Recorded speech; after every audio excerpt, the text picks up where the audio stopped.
தேவரீர் சகலத்தையும் செய்ய வல்லவர். நீர் செய்ய நினைத்தது தடைபடாது என்பதை அறிந்திருக்கிறேன். யோபு 42:2. பக்தனாகிய யோபுவின் வார்த்தை இது. செல்வ செழிப்பாக வாழ்ந்து கொண்டிருந்த யோபுவின் வாழ்க்கையில் அநேக தடைகள் உண்டாயிற்று. அவனுடைய பிள்ளைகள் மரித்து போனார்கள். அவனுக்கு உண்டான ஆஸ்தி அந்தஸ்து எல்லாம் அழிந்து போயிற்று. யோபுவினுடைய மனைவியும் அவர்களை விட்டு போக துணிந்தார்கள்.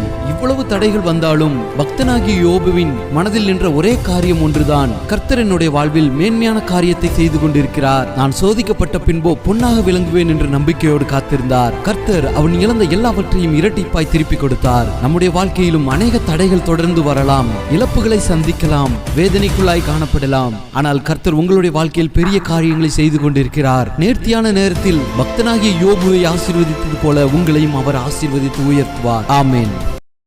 என் பாதை எல்லாம் அந்தகாரம் சூழ்ந்தாலும் வாழ்க்கை முடிந்தது, மறுவாழ்வு இல்லை என்றாலும் என்னை தேற்றுவது